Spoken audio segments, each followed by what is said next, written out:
اٹھتے بیٹھتے آتے جاتے استغفر اللہ ربی استغفر اللہ الذی لا الہ الا ہو الحی القیوم واتوب الیہ استغفر اللہ ربی من کل ذنب واتوب الیہ.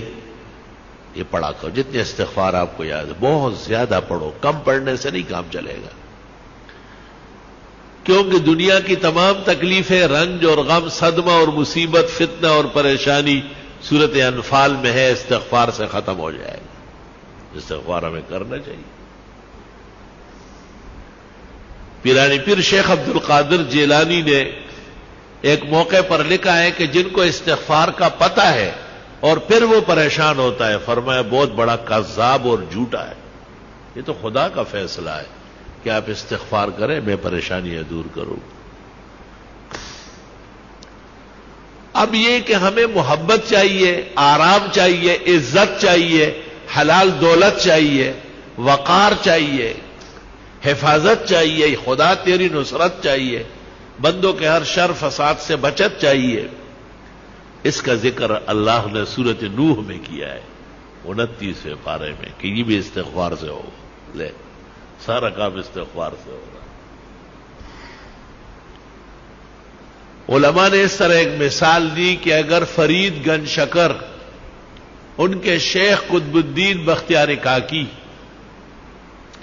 ان کے شیخ معین الدین چشتی اور ان کے شیخ عثمان ہارونی اور ان سے بھی بڑے شیخ عبد القادر جیلانی اور سید علی حجویری داتا گنج بخش اور حسن بصری اور علی مرتضی اور چاروں مقرب ملائک، ان سے بھی آپ وظیفہ مانگے. استغفار سے بڑھ کر کوئی وظیفہ نہیں دے. سب کا اتفاق استغفار پر ہوا. استغفر اللہ ربی من کل ذنب واتوب الیہ استغفر اللہ الذی لا الہ الا هو الحی القیوم واتوب الیہ. اب ایک آدمی استغفار کر رہا ہے اور وہ فائدہ محسوس نہیں کرتا تو قرآن تو سچا ہے، ہمارا ایمان ہے، اس میں کوئی کمی ہے نا. وہ عورت نے وہ چاند دیکھا ایسا چاند کی طرح تو انگلی کے ساتھ کوئی چیز لگی تھی نامناسب، کہنے لگی چاند تو بہت اچھا لیکن بدبو آ رہی. بدبو تو آپ میں ہے، چاند میں تھوڑا ہی ہے. اب اپنے آپ کو اس معیار پر لانا ہے کہ ہمیں استغفار سے وہ فائدہ پہنچے جو اللہ تعالیٰ نے سورۃ انفال میں بیان کیا ہے. وما كان اللہ لیعذبهم وانت فیہم وما كان اللہ معذبهم وهم یستغفرون. ایک ایسی نیکی اور ایسا عمل جو نبی کے برابر ہو یا نبی جیسی رحمتیں مل جائے، قرآن کی اس آیت میں ہے جو میں نے پڑھی کہ وہ استغفار کا عمل. یا تو نبی کی وجہ سے بچتے ہو یا استغفار سے بچت. خوب استغفار کیا کرو.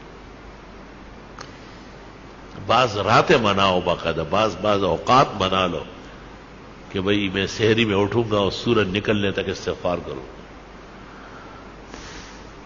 اور میں جمعے کی نماز کے لیے 2 گھنٹے پہلے آؤں گا، سورۃ کاف پڑھوں گا، 100 مرتبہ درود ابراہیمی پڑھوں گا، بس پھر جمعے تک استغفار کروں.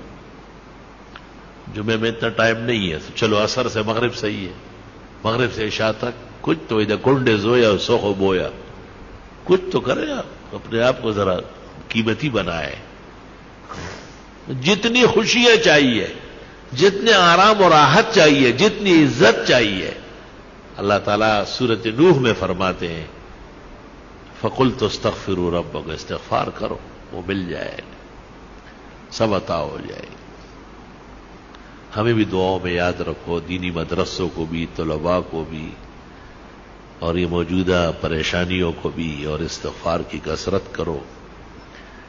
راتوں کو بستر پر جاتے وقت 33 دفعہ سبحان اللہ، 33 مرتبہ الحمدللہ، 34 مرتبہ اللہ اکبر پڑھا کرو. آج ہی بخاری شریف میں آ رہا تھا کہ حضرت فاطمہ آئی اور ام المومنین عائشہ کو کہا کہ حضرت غلام بانٹ رہے ہیں، مجھے بھی کوئی نوکرانی دے دے. جب حضرت آئے بتایا، انہوں نے کچھ کہے بغیر ان کے گھر گئے اور ان کو کہا بس رات کو یہ پڑھا کرو 33 مرتبہ سبحان اللہ، 33 مرتبہ الحمدللہ، 34 مرتبہ اللہ اکبر. یہ دنیا بھر کے غلام کنیز آرام و راحت سے بہتر ہے.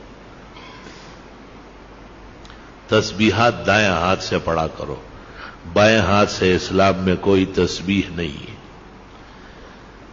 جو مسئلہ نہیں جانتے ان کو بتانا ضروری ہے، جو جاننے کے بعد بھی نہ مانے اللہ ان کو ہدایت کی توفیق دے. آپ کا کام اور ہمارا کام خیر آگے بڑھانا ہے، خیر منوانا ہماری ذمہ داری نہیں ہے. اللہ نے نبی کو کہا ہے انما علیک البلاغ وعلینا الحساب، آپ پہنچائیں، حساب میں خود کروں. تسبیحات جس طرح نمازوں کے بعد ہے اس سے زیادہ ضروری رات کو سوتے وقت ہے. بہتر ہے کہ باوضو ہو، بہتر ہے کہ پاک کپڑے پاک جسم ہو، بہتر ہے کہ بستر بھی صاف ستھرا پاک ہو، سفید پاک چادر بچھاؤ اس پر. بستر پر آنے کے بعد اگر کوئی حرج نہیں ہے، گرانی نہیں ہے، تو سورۃ الف لام میم سجدہ ایک بار اور سورۃ ملک ایک بار ہر رات کو پڑھنا سنت طریقہ ہے. قیامت کے دن شفاعت آسانی سے نصیب ہو جائے گی. قیامت کے دن کی تپش نہیں دیکھے گا، محسوس بھی نہیں کرے گا. لوگوں سے پوچھے گا کہ وہ قیامت کہاں ہے، وہ تکلیف کدھر ہے. فرشتے کہیں گے چل چل الف لام میم سجدہ اور سورہ ملک جو پڑھتے ہیں ان کو نہ قبر میں عذاب ہوتا ہے نہ میدان حشر میں ہوتا ہے. یا رب تیری کتنی عنایات و احسانات. اورنگزیب عالمگیر نے جو قرآن شریف لکھا ہے تو الف لام میم سجدہ اس پر بھی لکھ دیا 21 پارے میں کہ رات کو سوتے وقت الف لام میم سجدہ اور ملک پڑھا کرو. پھر 29 پارے میں جب سورۃ ملک آئی پھر لکھنے لگا تو کاتبان جو بیٹھے تھے انہوں نے کہا حضرت یہ لکھ چکے ہیں وہاں. کہا آرام سے رہو، وہ الف لام میم سجدے پر لکھا، یہ سورۃ ملک پر لکھا. اور حدیث شریف لکھنے کے بعد لکھ فرمایا بس اورنگزیب کا یہی مقصد تھا کہ یہ لکھا ہوا قیامت تک رہ جائے، شاید کوئی عمل کر کے اور مجھے بھی قبر کے عذاب سے اور جہنم کے تپش سے اور قیامت کی پریشانی سے اللہ تعالیٰ نے نجات نصیب فرمائے. الحمدللہ رب العالمین.